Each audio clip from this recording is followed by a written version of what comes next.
Welcome to Veterans United, a program sponsored by the Firewatch, Northeast Florida's fight to end veteran suicide. I'm Nick Howland, Navy veteran, your host, and Executive Director of the Firewatch. In this program, you'll meet 2 or 3 veterans who will share their challenges and experiences since leaving active duty. You'll also meet a couple civilians who are doing great things for veterans here in Northeast Florida.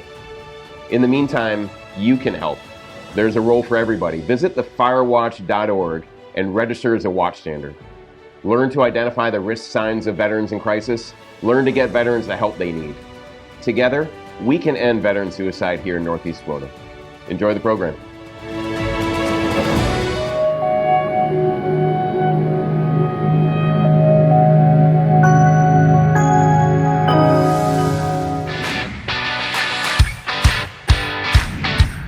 From Studio 3 at Buzz TV, it's The Horse's Mouth with Tom McManus. All right, welcome into another veterans-themed edition of The Horse's Mouth right here on Buzz TV, of course, at Tommy Mack's Place, and brought to you by the Firewatch.org, a veteran suicide prevention program. Always honored to have them on board the show. Wally Conway is back from Home Pro Inspections. My friend, how are you? Happy to be at the bar, Tom. It's good to see you again. We've got a cast of characters today, It's my a great man. cast. I think every service is represented this time around. Elizabeth Chapman is here. So is Jimmy Smith from Concerned Veterans for America. Now, you're the wife of a combat veteran, are you not? Yes, I am. 3-tour combat veteran, United States Army. Wow, that's fantastic. God bless him. How about you, Jimmy? What'd you do in the military? So, U.S. Army infantry paratrooper. So, all the aches and pains I earned. Wow. Well, jumping out of planes and doing the work. Oh, yes, sir. It's great ground pounding. And How you feeling? How's your body overall? let's just say it was fun being young, but I'm paying for it now. We hear it all the time, every morning. Every morning. I can't do it. There you go. Juan Garcia is here from J-Dog Carpet Clean. How you doing, Juan? Good, how are you? And you were with the Marines, is that correct? I was Marine 6 years. I was a 1345 heavy equipment operator. So Wow. I was unloading the planes that you probably Okay. And yeah, unloading ships, planes, building roads, building whatever was needed. What led you guys to the military? I start with you. Was it out of high school? Like you're like, man, I got to find some. So I literally dropped out in it was 10th grade then. I was not doing very well in school. Okay. So at the age of 17, I enlisted in the military. But I grew up watching Audie Murphy, John Wayne, Vic Morrow, and I just thought that was the thing that everybody did was join the military and serve the country. I didn't even know there was job options. I thought you just showed up and signed up. And I was quite surprised when they said, well, what do you want to do for a career in the military? I had no clue. And then they eventually guided me to infantry, which they thought was a joke on me. But no, actually, it was the exact thing I wanted. I got to play Army for 20 years, being an infantryman on the ground. That's incredible. That's awesome. How about you, Juan? How did you get involved? For me, it was more like a family thing. Like I know history, my dad was military in Colombia. He actually served during crazy time over there. It was from the late 80s. Everybody's seen Narcos and all that stuff. Right. So I kind of grew up with the military sense in my family, knowing his stories and everything. We moved to the U.S. when I was young, when I was 11. Okay. And you just kind of transition into the United States now with even more of a sense of service because they gave us safe haven. We were refugees, and I wanted to even serve the country more. That's great. So that's what led me into it. That's great. So you did 6 years, is that what you said? Yes. Yeah, okay. And then how long have you been with J? How long when you started J-Dog? Because you were in the junk removal, right? Is that correct? Or So J-Dog has 2 separate sites now that are operating, and we're trying to grow even bigger. So we have the junk removal, which is operated separately, and then me and my dad were doing the carpet cleaning. Okay. So just the military way, how everybody knows it. What did the military teach you to help you in business today? Yeah, a lot. Well, first of all, for me, it was excellence. I think all of us learn a greater sense of service to our customers, attention to detail, making sure that, we're doing cleaning. I guess everybody in the military do some type of cleaning in their time. Right. So we're pretty... So neat. Yeah, exactly. So I guess that would be the difference. That our carpet cleaning will pay attention to every little detail. If it was a Thursday inspection field day. Wow. Perfectionist. And give you that greater sense of, hey, like you separate kind of feeling like you did a good job. You got a better job now. That's right. That's right. All right, Elizabeth, you come from a military family, right? I do. Parents? I do. Grandparents? Grandfather, World War II veteran, Wow. Navy Seabees. Then my father was in the United States Navy. Okay. I think he was the only one who got lucky, was never in a boat or submarine. Oh. Spent his entire military career playing soccer in Japan. So Really? you would think I would have followed in his footsteps, but no, it wasn't for me. My brother decided he wanted to go in the Marines, and then of course my husband, who's Army. So you can imagine what our holidays are like and all the conversations we have. So Well, we're on another show recently. We talked about the families that are, I don't want to say left behind, but left here and waiting for their spouse to return. That must be really hard for families. It is. So I was actually not with my husband when he had served, so I did not have to, unfortunately, fortunately experience that. But I do get to experience what happens after, and I think sometimes that's the most difficult part, seeing the trauma and seeing everything that happens from the afterfall. And so I made it my life's mission to break barriers for all veterans, and I'm not going to stop until it happens. So Jimmy's probably like, slow down, but I'm going to keep going until it happens. Well, let's talk about Concerned Veterans for America, Jimmy. Tell us about that. What do you guys do? And well, Concerned Veterans for America is a nonpartisan, not-for-profit organization that works on behalf of policy for veterans. So we're not a VSO. You can't come to us and say, well, can you help me with our claim? What we do is we work with our congressional leaders to pass legislation that benefits veterans. So in the past, we passed the Mission Act, which created the Community Cares Program, which gave veterans the choice. So if they couldn't get their care quickly or locally, if they had to wait for 20 days or if they had to travel more than 30 minutes, they could instead ask for an outside consultation that would then allow them to get their care locally. Which unfortunately is not happening right now, and that's something that we are working on. That's one of our priorities. How do you combat? Like, how do you get that done? Is it a lobbyist that gets with you and says, "Hey, we got to get behind this"? We got to grassroots. It's all grassroots. It's all grassroots, and that's part of my job in the community. Is from Flagler County all the way to Baker. I work with people who want to help, and always looking for volunteers. So whoever wants to volunteer, come join me. We make phone calls, and that's doing patch through to let your congressional member know, hey, please implement this. Do something.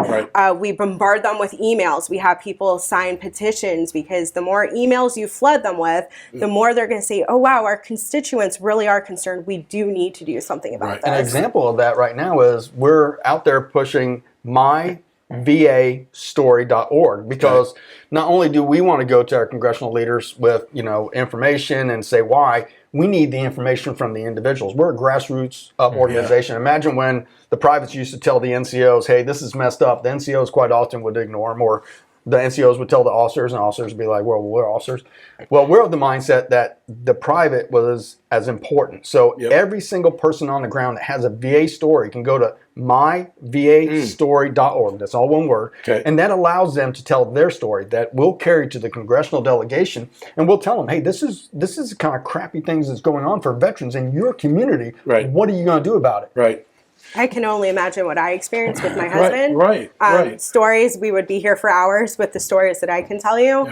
And knowing other veterans, working with veterans for quite a long time, you'd be surprised what you hear and what's going on. So something has to be done. So, Wally, to me, it's like, why wouldn't we just take care of our veterans? I mean, what is it, politics? What's so great about what they're doing is the majority of nonprofits supporting veterans that we all work with are addressing problems of failed policy. At the teeth. I like it. And it's real sexy to work with Wounded Warriors and to work with some of these other groups. But if we get policy right, the burden that's on the individual and the burden on that nonprofit drops a lot. So I really applaud hitting it at the unsexy place. It's not sexy being in there trying to get the politicians to make a right decision, but it's critically important, and I applaud what you do. And that's what we try to explain, everyone. Sitting for 4 hours making phone calls to people in your neighborhood, it's not or knocking doors. No, it isn't the sexiest thing, but it's the most effective. And we've seen policy change on what's going on now already. The impact that we've had, can you imagine if we had hundreds of people knocking in Northeast Florida saying, hey, fix this problem. They're going to get tired of it, and they're going to want right policy. Juan, how about you? From a personal standpoint, do you, with the policies, I mean, is it, it's great to hear, all of this is being done. I think for us veterans, it gives us, or veteran family, gives us a greater sense of purpose, helping each other out, because we know what we've been in, we know what it takes to be in the service and what it takes to readjust to come back into society. So on that, we share that with JDOC. Our mission is to employ veterans. Our mission is to give franchisees to veterans, give them opportunities. As we start growing, we also, help out our homeless veterans, unemployed. So, junk removal, we work with them in the sense that they get, any type of good couch. We come in, we clean it, we make it brand new. We give it for free to a veteran that, has been homeless and the VA has helped. So any little thing from just that, sense of, okay, like I got somebody watching my back to you guys, in the bigger picture of things, somebody got our backs, it's great to see that. It's one big team. Liz talked earlier about breaking barriers. One of the things that I'm what we call a recovering politician, and what we find is that the business sector, so a small percentage of people actually serve our nation in the military, but exponentially, they're 10% of the overall people that are hiring or starting companies and hiring people. So when you look at the workforce, there's an actual larger percent of people who are coming out of the military as entrepreneurs that start businesses that hire people than the civilian sector. So it's really an important thing to take that leadership skills, because also you find exactly like you exampled. So we work with VABOP and other groups because you guys are breaking more barriers than people ever realize. Because what do veterans want and need more than anything when they come out? A job, the ability to pay their own way and create their own future. And, veterans-owned businesses are doing a great job on that. And the support as well. I know from leaving the NFL, which was 20 years ago, I felt like they kind of just forget about you. They're getting better now. They're taking care of our veterans, the retired guys, so to speak. So having that support goes a long way. There's no doubt. How can people find out more about what you're doing? So they can reach out to myself by either calling me at 904-903-8277, or they can just simply email me at echatham, so just like Chatham County, Savannah, ECHATHAM at CV4A.org. All right, well, it'll be on the screen as well. Awesome. Thank I know, it's a mouthful. How about you, Juan? Last plug, man. Where can people find your services? Yes, please visit our website to schedule our services at jdoccc.com, jdoccarpetcleaning.com. Great. And you can also find what we do in our jdocfoundation.org. It's a lot of great work that you guys can support with hiring us. Give us, that chance to give you that service. Do you come to St. Augustine? We come, yes. Okay, awesome. I already have a job for you.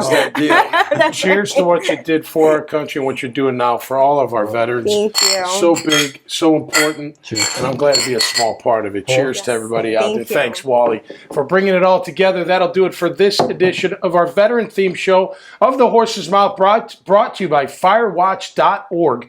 Go check out that website and become a watchstander. It's a veteran suicide prevention program right here on The Horse's Mouth on Buzz TV. So until next time, be safe, stay cool, and we'll see you right here on The Horse's Mouth. Cheers.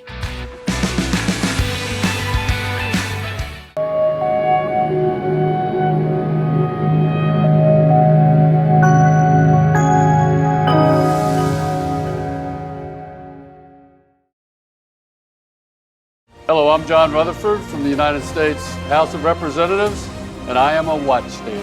Hi, I'm Michelle McManaman from Operation Uniform, and I am a watchstander, and so is everyone in my organization. I'm Damika Jackson. I'm the president of the Jacksonville Veterans Chamber of Commerce, and I am a watchstander. Hi, I'm Luke Lewis with Xera Realty. I am Ant Stroud with the Ant Stroud Group. I'm Bruce Thompson. I'm the Vice President of the Veterans Chamber of Commerce. And I am a watchstander. I am a watchstander. I'm a watchstander. Each year, over 6,000 U.S. military veterans take their own lives, including one per week in Northeast Florida. The Fire Watch is our community's fight to end veteran suicide. Join us. Become a watchstander today at thefirewatch.org. Together, we will end veteran suicide.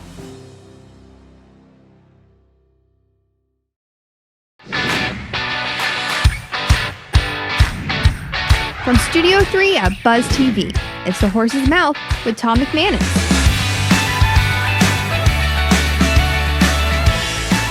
All right, time once again for the Horse's Mouth Veterans Edition, brought to you by the Firewatch.org. Always a pleasure and an honor to represent them. We got a new cast of characters here at the bar. One is a returner, Larry Selzo from Synovus Bank. How you doing, Larry? Good, Tom. How are you? Great to see you, my friend. Wendy Layton is here from Blue Star Families, and Rich Possard from Keller Williams right here in Jacksonville. Rich, you're a retired Navy veteran, man. First and foremost, thank you for your service. And number two, congratulations, brother. Thanks, Tom. How long were you in the service for? 23 years. 23 years. Right out of college? I mean, high school? Or yeah. I didn't know if I trusted myself in college. I love sports. You know, I still got the shoulders from playing football. But nice. But sometimes you like to party a little bit. I needed to grow up, and so I took a chance. And 23 years later, I'm really glad that I did. Wow, what'd you do in the Navy?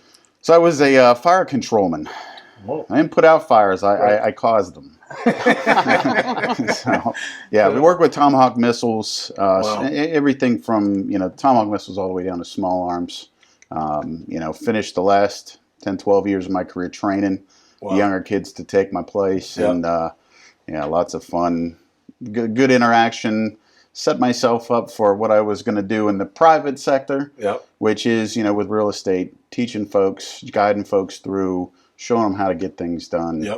Being that right-hand man for them. So, it's a hot market, no doubt about that. The military sets you up for it. Yeah, that's right. That's great. Wendy is here from Blue Star Families. You didn't serve, but your husband served for a long time. Tell us about him.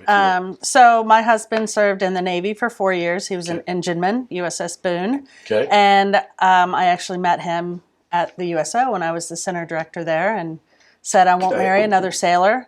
So he did get out before we got married, and then he ended up joining the Florida Air National Guard. Wow. And was at the 125th Fighter Wing as a crew chief. And so now he works for ASM and has his own business. And so we're busy and, serving. I always drag him into all of my... Yeah.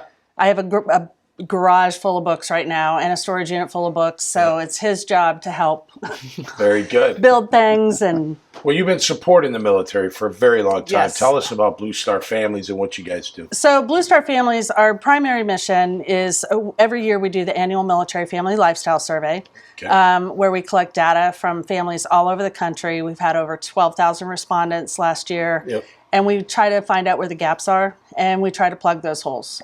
So whether it's, my spouse has gone too much, or I can't find, good education for my children, or childcare, or lack of employment, we present all of our findings and data to members of Congress and to the Department of Defense. And then we kind of guide our programs around in each community around the needs. Okay. So here in Jacksonville, that's what we do. You're ultra busy, I bet, around here. Especially, it's month of the military child right now. Okay. So we are actively, I'm working to pack about 100 bags for deployed and deploying families. Wow. With spring fun kits. And then we're having a virtual paint night, and cool. So it's busy. It's got to be so hard for the spouses and families that are here and their loved one is serving our country. And now people are deployed much longer. It's Right. sort of like back in the old days. Sure. Deployments are being extended for various reasons, COVID. Well, nothing breaks until you go on a deployment. Nothing ever happens. Then you go on a deployment, then everything happens. Then you need everything. You need a plumber. And so that's our goal here is to try to make sure that we connect our military families, veterans, Guard, Reserve, with their civilian neighbors and with businesses and friends in the community. We have a lot of organizations that sit right here and talk about all the great things they do for our military. That must make you feel good. I mean, you guys that serve. I mean, to be able to have the spouses, the family stay connected with the military and being able to provide those support services. I mean, it's huge because sometimes when they're deployed, I mean, you got the massive time change.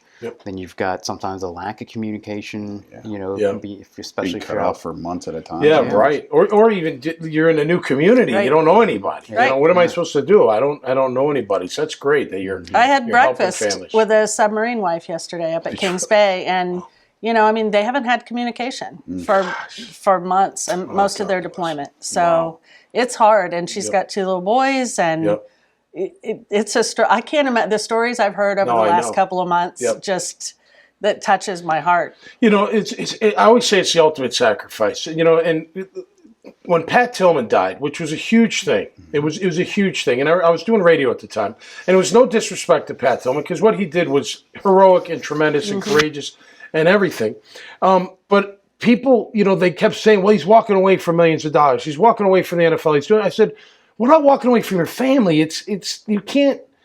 There's no value. You're leaving your child, you're leaving your spouse, whatever, your best friend, your mother, your father, your siblings. You don't know if you're coming back, and you don't know if you're coming back the same as you left. No. You know, and that's got to be very, very challenging. It's a calling. It's a calling. And honestly, you know, I look at, through the Veterans of Foreign Wars, you know, I've been just blessed with meeting so many different, you know, from Korea, even a couple of World War II vets at a post, all the way through some of the guys and girls that just came back, you know, from the Middle East, and really, you just see such a spectrum of different experiences, you know, of you know, combat, you know, PTSD, you know, MST. There's so many different things, and I mean, the fact that these folks put their life on the line, write a blank check, and then come back. I mean, it's great that we have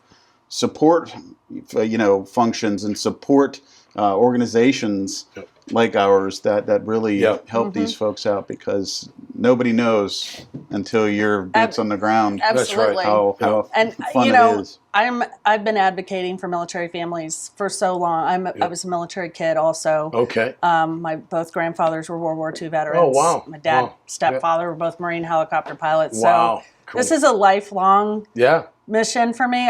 I didn't plan on doing this as, you know, my career, and it just sort of pulled me in. And it's a calling. Once you get in here, you can't, you know, it's the same as serving. And I feel like I have been serving. Well, and honestly, because, you know, the families of those that are on the front lines, you know, they're yes, they may not have bullets flying past their, you know, their selves, but the bullets that they do face, the uncertainty of knowing, you know, if husband or wife, mom or dad is coming back or not. If they do come back, how are they going to be affected? You know, because that's another thing is, you know, we also want to take care of them, not just while their folks are deployed, but when they come home. Again, the Irreverent Warriors Silkies March that we did out at the beach. If my eyes weren't open enough already, meeting some of the folks that we met out there, triple amputee Tyler, I mean, just showing you how amazing some of these kids are. They come back scarred for life. No doubt. And they're still making an impact in their communities. They're helping people at the different physical therapy hospitals. They're working with the family readiness groups while their husbands and wives and moms and dads are deployed. And all these folks are out in our communities right now. And it's amazing. We have veterans that sit right here, and you're just inspired. I'm always inspired. It's amazing when, again, the ultimate sacrifice. All right, let's talk about after your career in the military. You seem like you've transitioned very well. Was it a struggle? What was it like for you personally, Rich? Well, so, you know, I look as a senior non-commissioned officer. You know, I'm a retired chief. The community in the Navy and in any of the services, the camaraderie, the drive, the not just doing the status quo, you know, that carries on into that civilian sector. Now, you know, we can talk about all the different programs that the military does to set folks up for after military life. But honestly, you know, I find that the ones that were blessed enough to have strong chains of command, you know, strong support groups, people that were mentors. Mentoring is such a huge thing when it comes to that transition. You know, in real estate, I mean, I had mentors in the Navy. I had mentors in real estate. Absolutely. And a lot of these folks I still talk to 20-something odd years later, you know, hey, Mike, I got a problem. Yeah. You know, and it's the camaraderie thing never leaves you. The mentoring thing never leaves you. And it's really, it's a brother and sisterhood. Yep. But the military preps you, I think, sometimes for real life experiences. Yep. You know, whereas some folks may say, that's a bit too hard. You know, well, let's persevere. Let's make our way through it. We made it through a 10-month deployment. That's right. We can do this. That's right. Perseverance being the key. There's no doubt about that. All right, I can't end this show without talking about our hometown Jaguar football team, because I know Wendy here is a huge fan. Same. How you feeling? You think we got promise? Trevor's coming. Trevor's coming. I feel like there's hope, but I say this every year. So I don't want to get ahead of myself, right? But I feel like the changes in the off season. I'm excited. I cannot wait for football. Yep. And you're a football guy. You said you played earlier. So I grew up in Northeast Ohio. Okay. Actually, right big down football, the street where our new head coach is from. That's right. From Ashtabula, Ohio. Yep. I'm from a town called Youngstown. Oh yeah, of course. So big football town, big football state. You know, were you? Who's the big schools? Moeller and I went to Boston College. We used to Cincinnati Moeller. You had Cleveland St. Ignatius. St. Ignatius, Those were the big ones. Youngstown, Ursuline, close by us. Okay, cool. But yeah, Urban's going to do good things. He's been a winner everywhere he's gone. Agreed. Whether it's Bowling Green, Utah, you know, Florida, Ohio State, he's won everywhere. The guy has just a winning. You know, he surrounds himself with winners too, and I think they're doing some. Well, good we stuff. know what happens when the team wins in this city.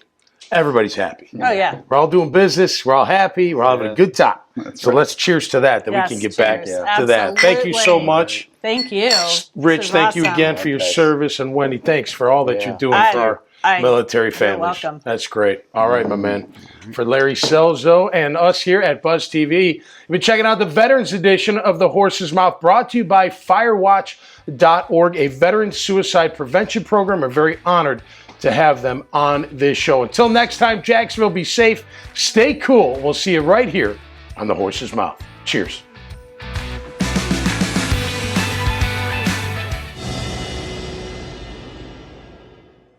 Thanks again for joining us on another episode of Veterans United.